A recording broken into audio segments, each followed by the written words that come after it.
Ki khubor ka bate si TV. Ka umdi basnyam bat penjas liang. Rupa Premium Meghalaya.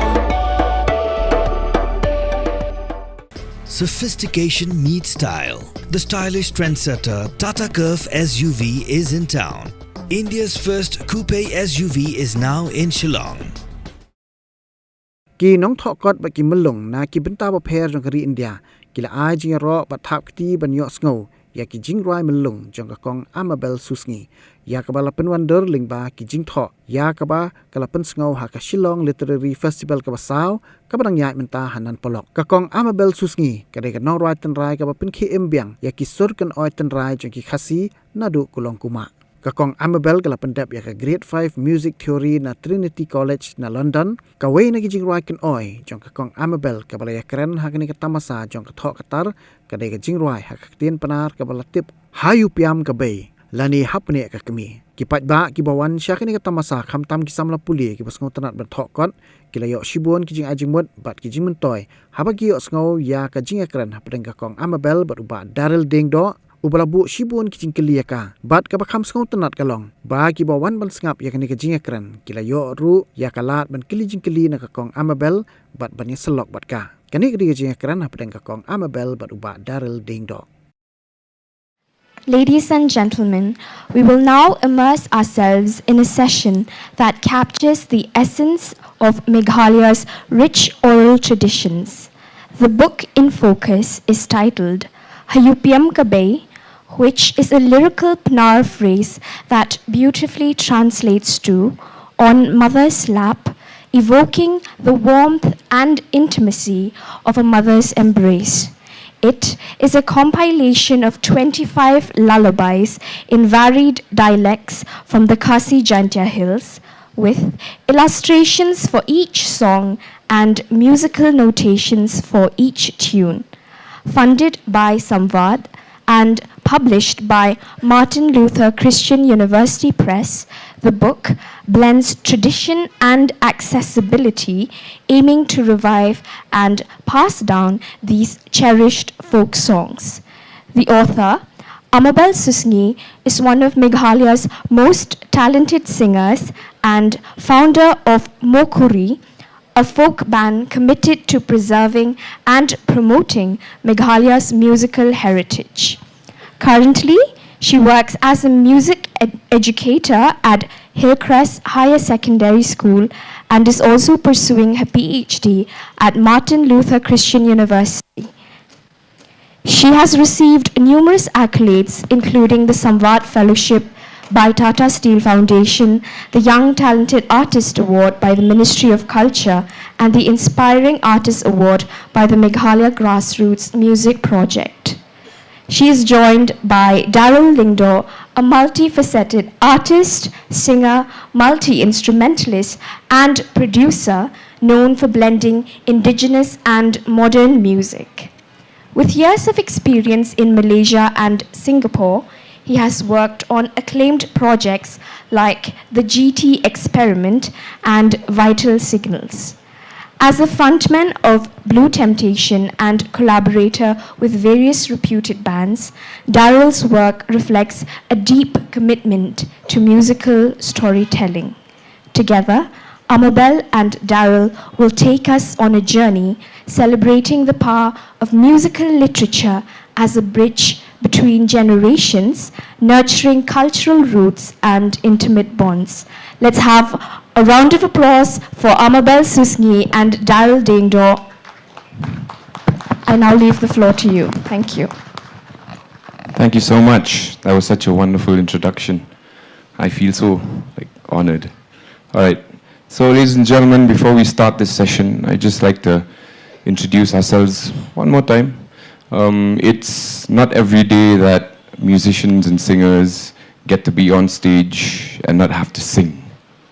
You know, it's a very, very nice honor, but it's also a very scary one. Because let's say throughout a 1 hour set of songs that we usually do, we play, probably we only get to talk for 5 minutes or less throughout the entire 1 hour. So getting to only talk with a little bit of singing is like a little bit of, it's a bit of a change, a welcomed change, but it's a change nonetheless. So I hope you all will bear with us. If you have any questions, please do feel free to put your hands up during the entire conversation.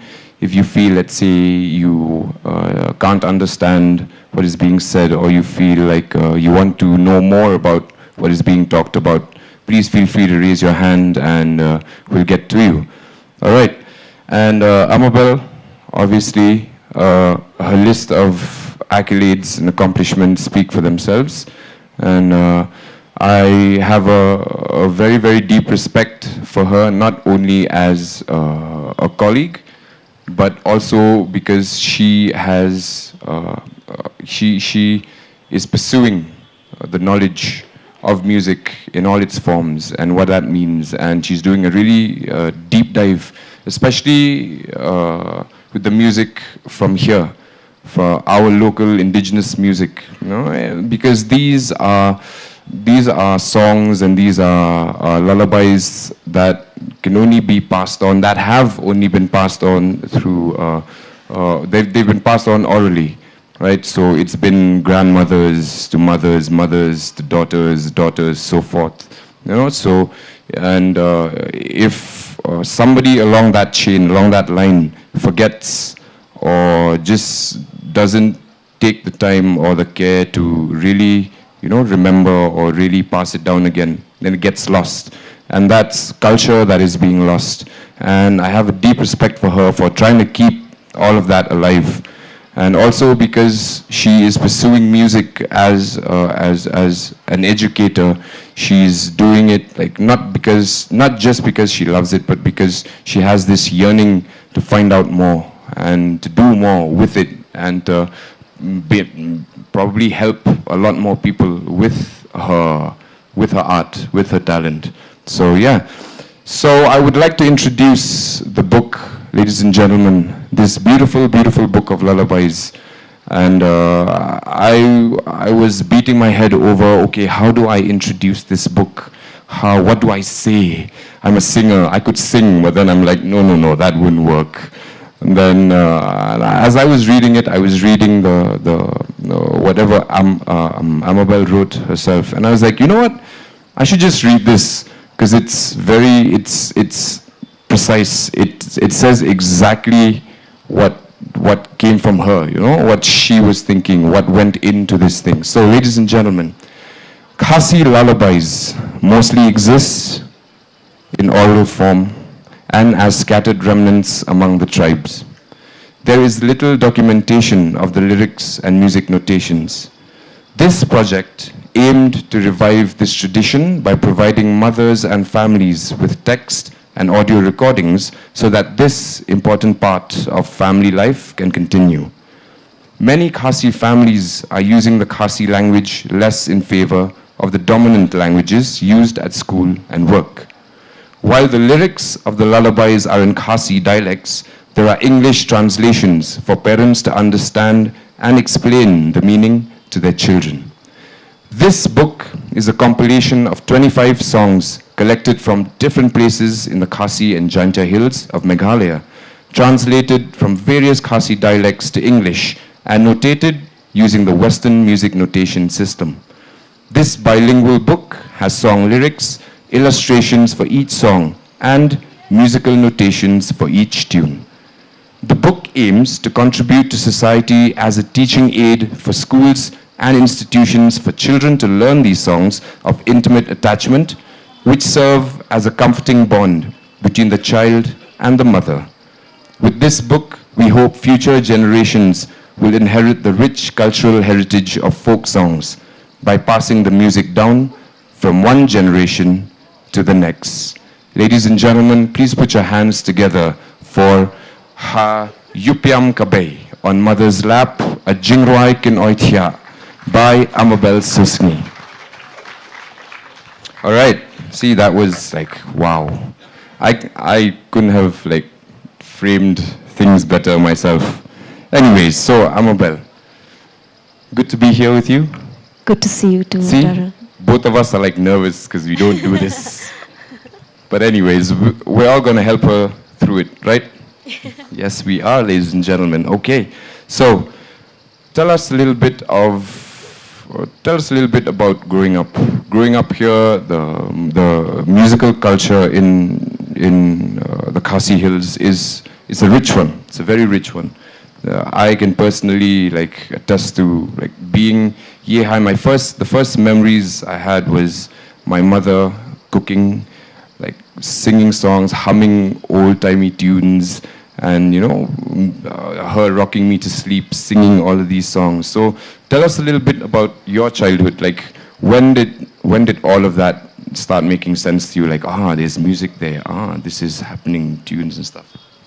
Okay, before I tell you the story, I'd like to thank you for that wonderful introduction about me. I wish I could say the same to you as well, if I had the time. Anyways, I'm a very simple human being. I speak very simple English. I wish this conversation right now is in Panar, so I can express myself, very clearly, and whatever thoughts that I have in my mind. But anyways, I'll try my best. The money come there. And I'm really very nervous. Since morning, I woke up early in the morning and I couldn't, I can't stop thinking about this day. And it's truly an honor being in front of you, everyone. And thank you so much for this opportunity. And before I begin with your question, I'd like to sing because I need to calm a little bit down. Please allow me. This song that I'll be singing is a song that was sung to me by my grandmother when I was a child, and when she was still, fit and healthy that time. My grandmother passed away in the year 2014, and so she sang a song called Khonwa Maya, and before, at night, while she lulled me to sleep, so the next day in the morning we have to go to the field, like a paddy field, and join my family members and everyone to work in the field. So the night before that, she sang this song to me, and this song is called Khonwa Maya. Just to brief about this song, Khonwa Maya means beloved child. It's in Pana dialect, and it talks about, it says, beloved child, my beloved child, it's time for you to sleep. When morning comes, we'll climb the grassy mounds and gaze the splendor of nature, the hills, the trees, the green pastures, the flying flocks on the sky. If by now you are not in bed, you cannot witness these. Along the way, the many flowers, the fruits and crops to pick, to lunch inside a tattered hut and fishing in from the field. Sleep now, be a good girl for night to quickly pass.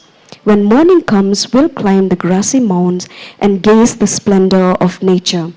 And the song goes like this. She didn't sing like I did, by the way. It's very authentic with the style of her singing and all that, but I'll try my best to follow her footstep. All right, the song goes like this. Khonwa Maya, akhon yunga, dato ipor uthya, istep ukhai, chalung ulai, yo imyat perthai, kilung kideng, ki thlang yernam, hasun waher kisim, lam thya phikhon, ini waro, usakhite wamyo. Chalung ulai sentuh penjat, kisok kijhur ukhet, hatrep ucong perbam wasni, doum kemna hali, thia no kaptu hamsi salon, yo smat imit uche dang step ukai chalum ulai yo yo inyat perthai. Thank you, that was the song. Thank you, Darrell. And speaking about your question, I totally forgot about the question once you started singing. Sorry. But anyways, yeah. yeah, so everything, begins from the time when my grandmother was still alive, as I mentioned, and looking after me when my parents were not at home. She played a significant role in nurturing my love for singing. So I vividly remember her, singing traditional lullabies and folk songs, which sparked my curiosity and fascination with melodies. And growing up, music was always present in our household. Both my parents, they sing, and my grandmother, and I've heard so much about my grandfather as well. He sings a lot. And I recall spending so much time, growing up in a Christian family. I recall spending so much time in learning the Khasi hymn from the Khasi hymn book. And as I grew older, my interest in music evolved, and I began taking singing lessons, and all these helps me develop my an appreciation for the art. And my musical journey was further shaped by experiences, right from singing in church, singing in community and school programs, participating in all those, and all those early experiences laid the foundation for my passion for singing. Yes. Right. So church, basically, because I think it's the same with most of us here, especially in Shillong or in Meghalaya. Most of us started singing in church. I mean, it's the same with me. Like, we had special numbers, they'd call them, and then so you had to do that, and then that further developed into the church choir. If you were good enough, or then you were allowed to join the choir, and then that. So church is a very, very good thing. I also think, being a Christian state, I think church has played a big role in bringing up that passion for music in a lot of youngsters, a lot of youth around. When I was growing up, anyways, I don't know about now. Maybe it's the same. I hope it's the same. But when I was growing up, that was the case. So would you say that was the time when you really started taking music seriously, as a career? When you think, this could be something I could do as a life thing, as a career, to make money or to whatever. Was that when it started? So yeah, I was able to draw inspiration from that as well. But taking music seriously, it was a pivotal moment in my life. For me, it began when I first participated in one of the competitions held in Jaintia Hills called The Voice of Jaintia, if you've ever heard of that. Yeah. So being among the talented contestants at that time, inspired me profoundly. And although I didn't reach the finals, finishing in the top 20, was a significant accomplishment at that time. And witnessing fellow contestants perform with so much passion opened my eyes and opened my eyes to music as a viable career path. And their dedication and talent showed me that music could provide a livelihood. And following that experience, I started singing for various Jaintia films and participating in various programs in the community, in Jingrwai, and in earning incomes from studio recordings as well. So all these opportunities, it solidified my resolve to pursue music seriously. And the exposure and inspiration I gained from the competition I mentioned, it transformed my hobby into a career aspiration. And that experience continued to drive my passion for singing. Yes. Right. So when you started doing sessions and you started gigging and stuff like that, was being a teacher, a music teacher, something that you also looked at as like, you know, like, because for me, I think being an educator, especially like in your field, you know, like being a music educator is something, to me, it's something daunting, because I know I can do the things that I do, but I don't know if I can like teach someone else to do the things that I can do. It's a real thing. It's a real you know, it's a real scare. So was that when you also like started, is that when it started creeping into your mind, okay, maybe I should give back a little bit, you know, teaching and stuff like that, or did that come later? Okay, so that one, you know, I grew up in a family of teachers. My mother, she's a teacher, and my uncle, he passed away last year. He was a teacher as well. And even my grandfather, he died when I was not even born, but I've heard so much about him, his history, that he was really a great teacher. So, you know, growing up in a family of teachers instilled in me a desire to teach. Yes, so both my uncle and my mother, like I said, are teachers, and I've heard so much about my grandfather. And initially I thought, you know, when I got into the job, initially I thought like teaching will be very easy. It's an easy job to do, it's a straightforward job. But, you know, I was thinking you just need to follow the book, give assignments and homework or classwork, and then just need to grade the students.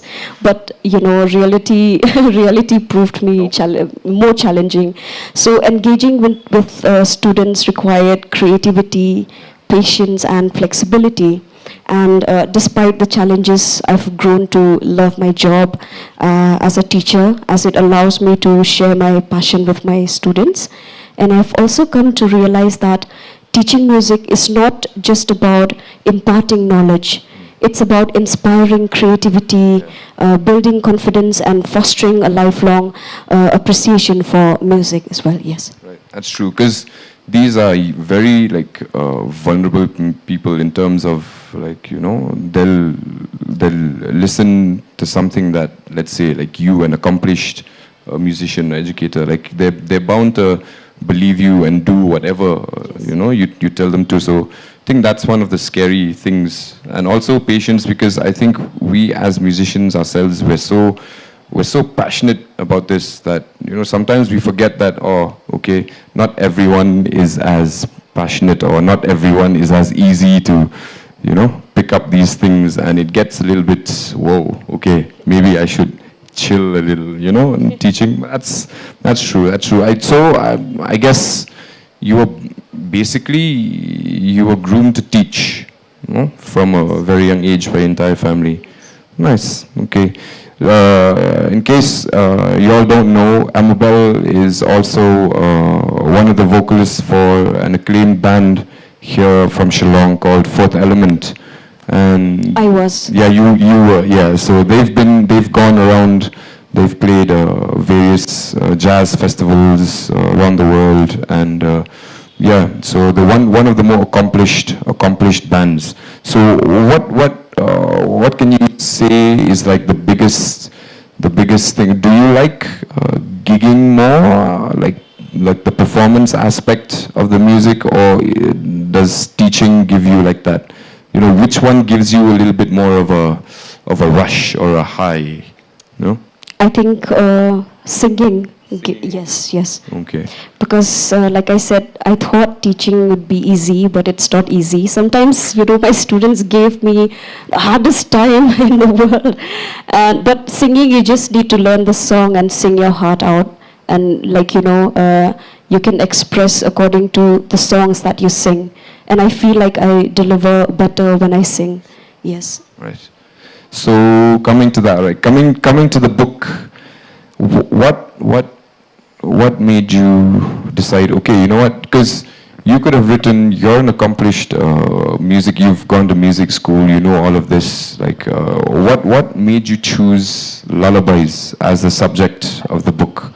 You know, why not like a performance? Like, you know, a book showcasing like, oh, okay, performance and the ways to do it, the different ways, the different kinds of other things that involve music? Why lullabies in particular? So I just to mention, I also have a band called Mokhuri. It's a traditional folk band, as mentioned by Kongleton in the start. So I think my musical journey, it inspired me to come up with this book on lullabies, and my fascination with traditional lullabies, it stems from my childhood memories, like I mentioned earlier.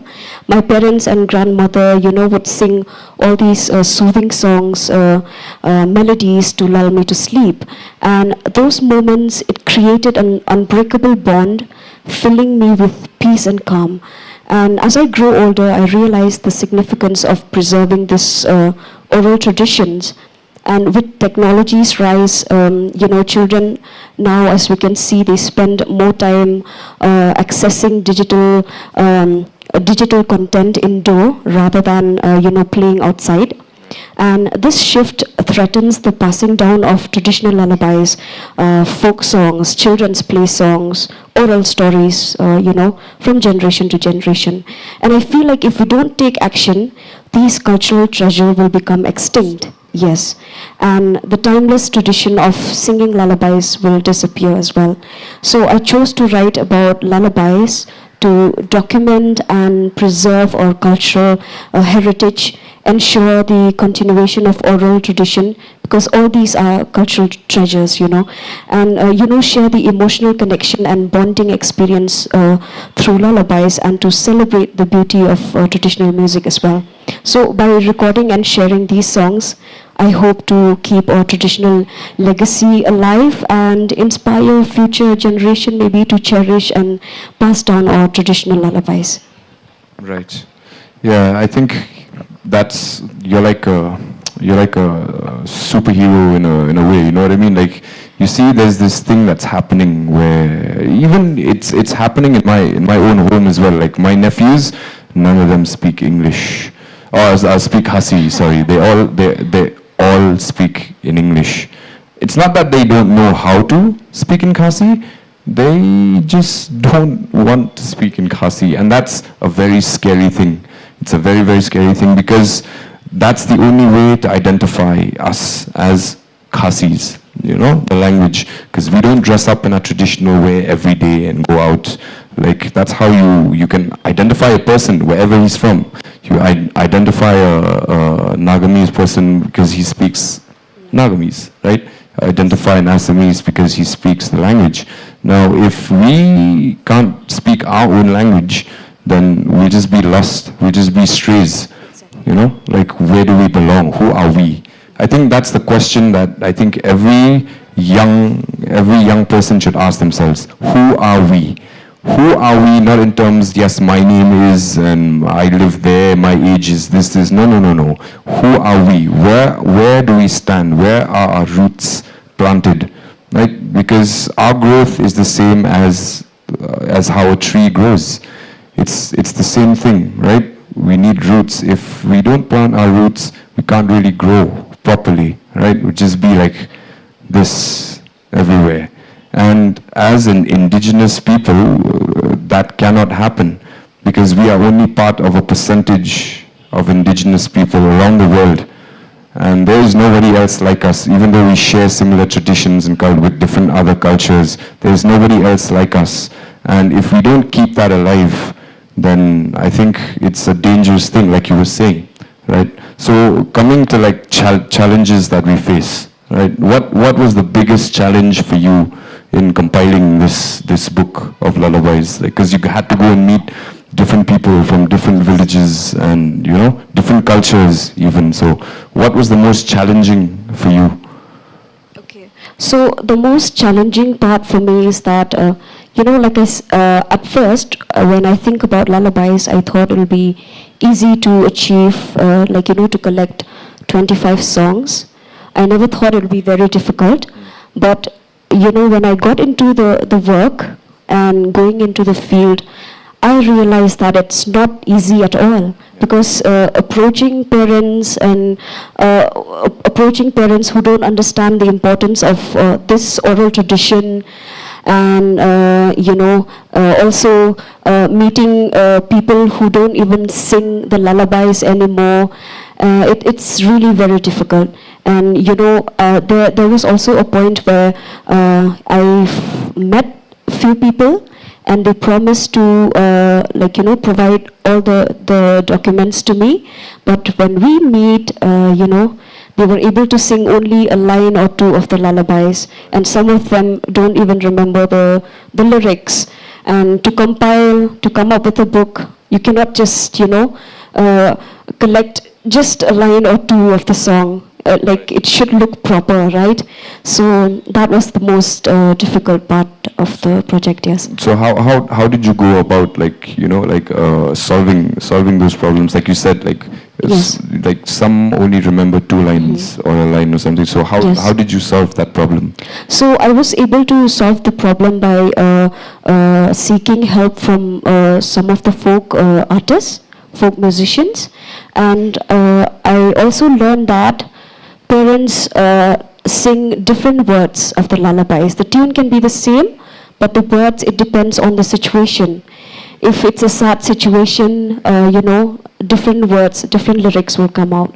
And if it's a happy situation also, different lyrics and different, based on that situation.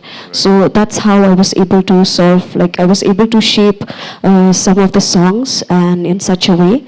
So it's easy to sing and easy to follow, yes. Right. Nice.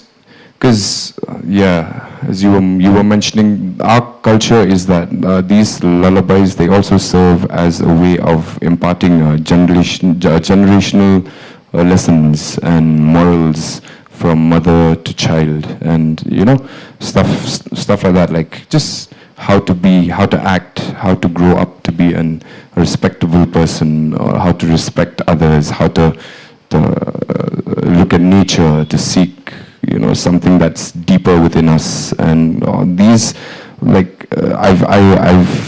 saw a lot of these patterns in your book as well. Like for example, like in the lullaby Ijonga, right? Ijonga, like the last verse says something like, let's see, Ijonga. So the last verse in Khasi, I'll say it in Khasi first because it's very poetic, it's very nice, and then I'll translate it to English. So the last verse says, Man kasngi pikala Nongthoh yamaryang, simbeneng saudong ki her, snap ki sur batyang, pisngo lingo pikmen la kirong, piru kun, shat penang ruai ki sur lajong. So in English that means, as you grow, you know the world around you. Listen to the birds sweetly chirping. In amazement, you will see their many colors.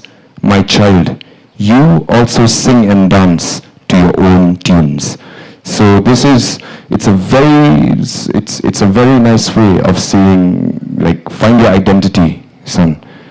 Don't just listen to, don't just follow the crowd. As I have this saying that I always like to say to people, only dead fishes go with the flow. When somebody says, just go with the flow, bro, I say, no. Only dead fishes go with the flow. If you're still alive, you swim, right? You find something else. So stuff like that. It imparts knowledge. It imparts wisdom. It also asks you to look at nature. Because we're all growing together, we're all growing simultaneously, right? You can see examples from nature about stuff deep within yourself, right? And also in the song Usyar, right? Usyar, it teaches discipline, right? It teaches you to sleep early, to wake up early, right? And then during the day, when you're awake, to go out and work and toil and do all of the things that will bring you a good life, right? And with this particular song, Usyar, also in our indigenous faith, Usyar is the one that brought the world out of darkness, so it's also that there's there's a godly thing that's happening with these songs as well from mother, teaching you, because discipline is next to godliness, right? You can't be disciplined and be like spiritual or be stuff like that, right? So all of these things, I think, like you were saying, it's a very good thing, because this is our culture, this is what it is, and it teaches through these lullabies, and that's how kids grow up, because nowadays kids don't grow up with these types of lessons or morals, like you were saying. Like everyone is on, like, listening to something from the West, or some other lullabies from the West that don't necessarily teach kids the same thing, right? They teach them other things which are also needed, but then these, I think, are more important, right, in terms of how you grow up and how you perceive the world and how you perceive people and each other, right? And so again, talk about like a little bit of the influences of Western media, right, and how these kids are not like listening to most of our traditional lullabies, right, but they're listening to other things that are more like dominant nowadays, right? And so just what are your thoughts? What are your thoughts on that? So if we look at foreign influence, streaming sites have brought, so much influence. I agree, but I also see this as an opportunity for cultural exchange. So our traditional songs and stories can teach people about heritage, show how different cultures share common human experiences. For example, the lullabies as well. I believe the entire world are singing lullabies to their children at one point of time. So, by sharing our culture-based lullabies, we can promote understanding and empathy, preserve our traditions in the digital age, and enrich global music and storytelling. And today's youth are drifting away from their cultural heritage due to various factors, I'd say. Globalization and digitalization, like I mentioned, have made international content easier, accessible, often overshadowing local traditions and culture. And changing lifestyle also led to busy schedule that leaves very little time for our cultural practices, and also lack of exposure to our cultural heritage in schools, in homes, and and even more concerning is the decline of our native language as well. So language that we once spoken fluently, like you mentioned earlier, at home is now rarely spoken. Yeah, and English has become the dominant language in many households, as we can see. And this creates a barrier, I would say, between generations. Elders who are often, the keepers of cultural heritage, struggles to communicate with younger family members who prefer to speak in English. Yes. So to counter this trend, I think a simple action can be taken. Can be done, like speaking our mother tongue at homes and singing traditional songs like lullabies, and sharing stories and cooking traditional meals. All these, I believe, can help pass down the cultural values. Yes. Right. And so coming back to the book, there are certain things that I also noticed, like you were saying earlier, how when you couldn't get the song, some of the songs, only 2 lines and stuff like that. So because they're all different, right, depending from one household to the other, one culture to the other. And I noticed also in some of your lullabies, because I remember clearly growing up, there were 2 kinds of lullabies that Khasi mothers would sing to their infants. One was a very nice, sweet, rocking, gentle, like, I love you, my dear child. Like the first song that Amabel sang when we started the discussion. It's very gentle, it's soothing. It says, my beloved child, time to sleep, I love you, whatever. And then there's another kind that is not so gentle. Some that speak of go to sleep my child, or the big bad wolf will come and eat you and take you away. Or, it's a thing. So if, I don't know how many of you remember, but that's how these lullabies would go. If it was a day when you were being naughty, it was the harsh kind of lullaby that would come to rock you to sleep. If it was a day when mother was feeling very nice also and you weren't being such a nuisance, she would rock you to sleep peacefully with one of these soothing songs, right? So, yeah. So how important do you think, teaching traditional songs, right? In schools, or let's say in schools and colleges, even in preschools, kids, how important do you think it is? And do you think there's a way where we can get these things in the curriculums for schools, for most schools, to curb this this thing where they've forgotten, to curb this thing where their language won't be forgotten or their traditions won't be forgotten? So, to me, personally, lullabies are more than just soothing songs, and they are, like I mentioned, cultural treasures, and are, a very important part of our cultural identity as well.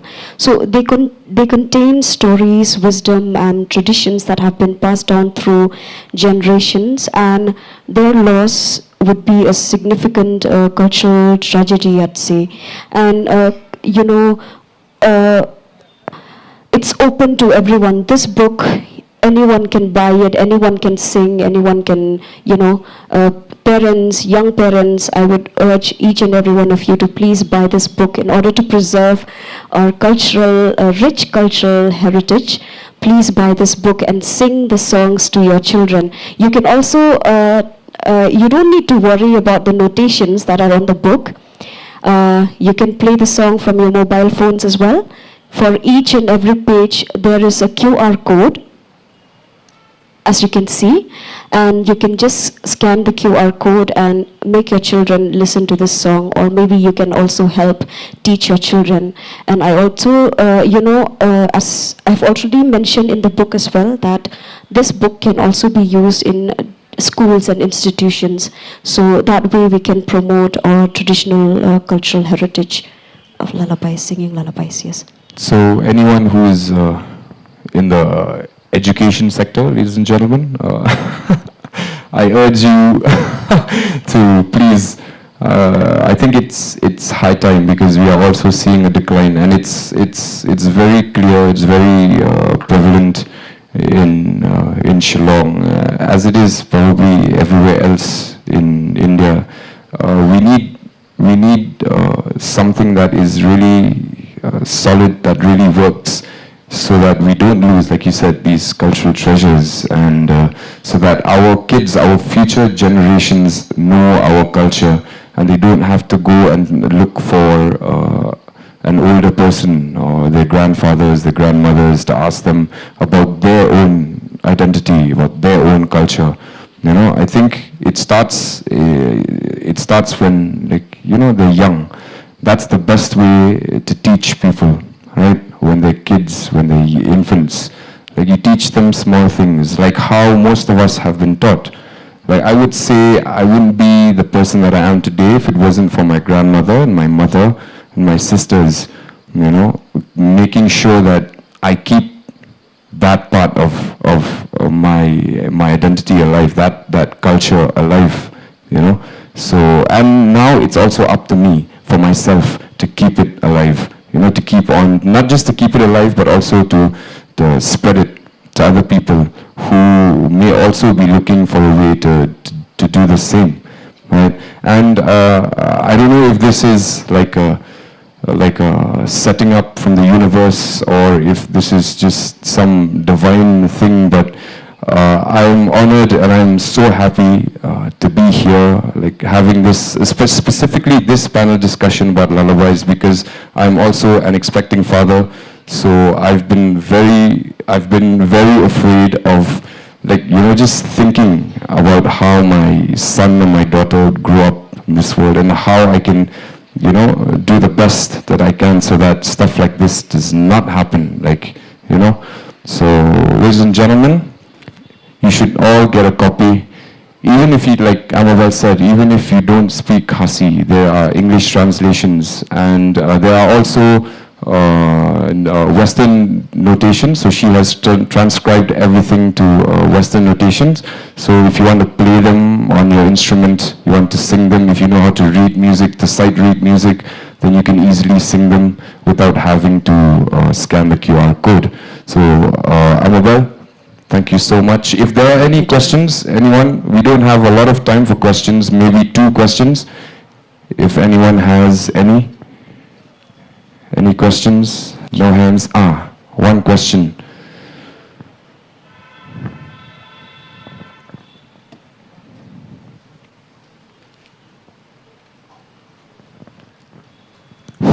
Can you hear me? Yes. Firstly, congratulations, Amabel and Daryl. Thank you.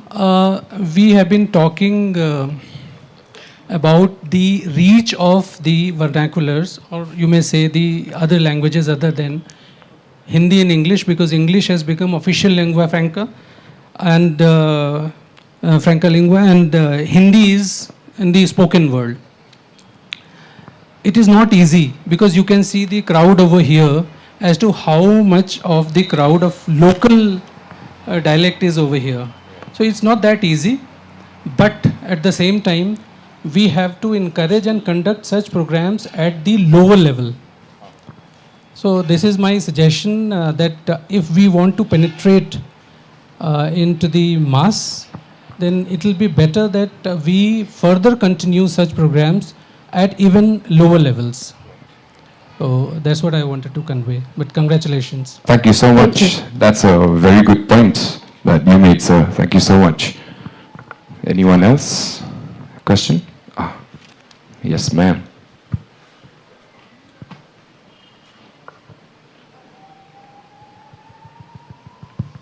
Hi, it's not a question as such. I came in a little later. I'm so excited about this book, and thank you, Amabel, for writing Thank you, it. I wanted to ask, I don't know if you have done this already, but could you maybe read a little bit of it, if you haven't? Your favorite part of the book? A lullaby. Can you read?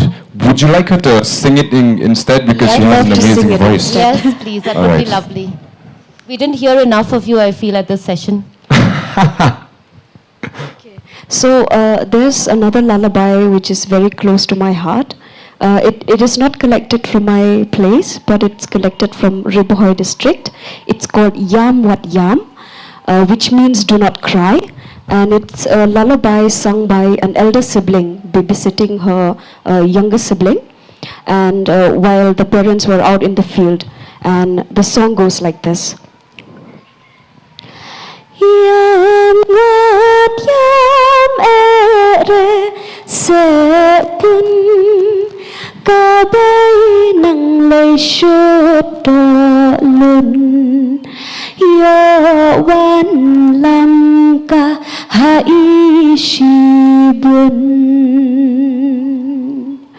yam wat yam ere senya upanang leiti sola yo yabam I barakena.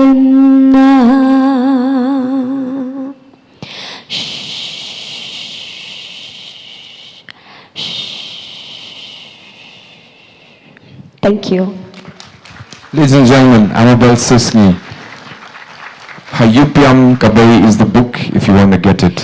And also it's only 600 rupees. You can get it from one of the stalls over here by Martin Luther Christian University Press. And there will also be some percentage of discount if you'd like to buy it. Thank you so much. Thank you so much, everyone. Have a good rest of the weekend. What an insightful and fun session that was. As a fellow Pnar, I have to say, this now sok wrio jingklam or Jingrwai Kynoi Yongpi. I am sure the audience will also agree with me when I say that the performance of her lullaby transported each of us to another dimension altogether. Let's have another round of applause for Amabel and Daryl. As a token of our appreciation, we would like to present our talented speakers with a few mementos. Thank you for weaving a beautiful tapestry of sound and tradition that brought the rich oral heritage of Meghalaya to life. Your artistry has not only shared the lullabies of the past, but has also given them a new voice for the future. Thank you.